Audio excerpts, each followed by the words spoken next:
मुल्क में इस वक्त जो सूरत हाल है, खास तौर से आपने एक बात अहम कही थी कि मोदी का जो सेकंड पीरियड शुरू हुआ, सेकंड टर्म शुरू हुई, उसमें जो है ये बुलडोजर का जो है, हाँ जी, तो अब ये जो है मामला बढ़ता चला जा रहा है और एक तरह का कंपटीशन चल रहा है ये बीजेपी रूल स्टेट में। तो इसको किस तरह से सर ये किया जा सकता है, डिफेंड किया जा सकता है या खत्म किया जा सकता है कि आप कह रहे हैं कि कॉन्स्टिट्यूशन को ट्रैम्पल किया जा रहा है? देखिए, पहले तो हमें पहचानना है कि क्या हो रहा है। हम ये देख रहे हैं कि सरकार ने, मतलब हम 100 साल से जानते हैं कि आरएसएस की विचारधारा में मुसलमान को इस देश में बराबर का हक नहीं मिलना चाहिए, ऐसा वो मानते हैं। लेकिन उसकी लड़ाई वो एक दायरे के अंदर रही। आज 2014 से जब से वो पावर में आए हैं, वो दायरे टूटते जा रहे हैं और बुलडोजर, जैसे मैंने कहा, बुलडोजर भी दशकों से इस्तेमाल हो रहा है गरीबों के खिलाफ, जो बहुत ही दर्दनाक है। लेकिन एक कम्युनिटी के खिलाफ बिना किसी भी कानूनी प्रक्रिया से जिस तरह से इसका इस्तेमाल हो रहा है, मुझे लगता है कि वो सिर्फ मुसलमानों के खिलाफ नहीं बल्कि संविधान के जो मूल्य है, प्लस जिसको रूल ऑफ लॉ कहते हैं, एक प्रक्रिया है किसी को तय करना कि ये दोषी अपराधी है।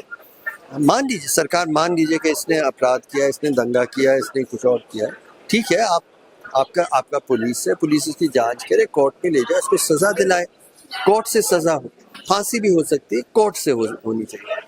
सरकार को ये हक नहीं है ये तय करना कि हम ही तय करेंगे कि तुम दोषी हो और हम ही वहाँ पे तुम्हारे ऊपर ये कार्रवाई करें। ये आप इंडियन एडमिनिस्ट्रेटिव सर्विस में रहे हैं, डीएम रहे हैं, मध्य प्रदेश में रहे हैं, बहुत जगह रहे हैं, तो हमारे पास की जो ब्यूरोक्रेसी है वो जो है रूल ऑफ लॉ को जो है यानी पॉलिटिकल मास्टर्स की एसमैन बन जाती है ज्यादातर लोग जो देखने में आता है। तो इसकी क्या वजह क्या है कि कोई डीएम जो है तो रेजिस्ट नहीं करता है कि ये किस तरह से किया जाए? देखिए, पॉलिटिकल मास्टर्स की बात मानना काफी देर से रहा है, लेकिन ये एक अलग सीमा है, क्योंकि जो डीएम अब जब कर रहे हैं, बिना आप कैसे किसी का घर बिना कोई कानूनी आदेश के जाके तोड़ सकते हैं। और जैसे मैंने अब पहले भी कहा कि मैं मध्य प्रदेश जिले में मध्य प्रदेश में आईएएस अफसर रहा, 6 जिलों में कलेक्टर रहा। मैं जानता हूँ कलेक्टर के पास अधिकार क्या है। कलेक्टर ना बोल सकता है पूरी तरह से, उस ना सिर्फ बोल सकता है, उसका फर्ज बनता है, अगर सरकार उनको संविधान के खिलाफ कुछ करने के लिए आदेश करे तो सरकार का ये फर्ज बनता है, मतलब सरकारी अधिकारी कि वो कहेंगे नहीं, ये नहीं है, आपको उस व्यक्ति से कोई शिकायत है, हम लोग पूरी कानूनी प्रक्रिया से उसके खिलाफ कार्रवाई, ठीक है, एफआईआर दर्ज करिए, केस बनता है, अरेस्ट करिए, जांच करिए, कोर्ट में ले जाइए, वैसे हम प्रक्रिया करेंगे। लेकिन जब कि हम देख रहे हैं कि अधिकारी, मतलब एक अधिकारी नहीं ढूंढ पाया हूँ एक जिले में जिसने इस करने से असहमति व्यक्त की है। मैं ये मानता हूँ कि एक तरह से हमारा पूरा जो सिविल सर्विस है, वो जो सरदार पटेल ने कहा था कि स्टील फ्रेम होगा, वो स्टील फ्रेम पूरी तरह से ध्वस्त हो गया। जुडिशरी जो है वॉचडॉग होती है, कोई भी जो है डेमोक्रेसी में जो है जुडिशरी वॉचडॉग होती है, लेकिन जुडिशरी जो है इस मामले में बड़ी हद तक नाकाम नजर आती है। कभी कोई भी सो मोटो जो है उसने नोटिस नहीं लिया। सो मोटो में एक चंडीगढ़ ने लिया और वो बहुत इम्पोर्टेंट है और बहुत साफ शब्दों में उन्होंने कहा कि ये तो कोई मतलब ये न्याय नहीं है, कोई कानूनी प्रक्रिया नहीं है, ये एक एथनिक क्लेंजिंग, मतलब एक नस्ल को ख़त्म करने का एक प्रक्रिया दिख रही है।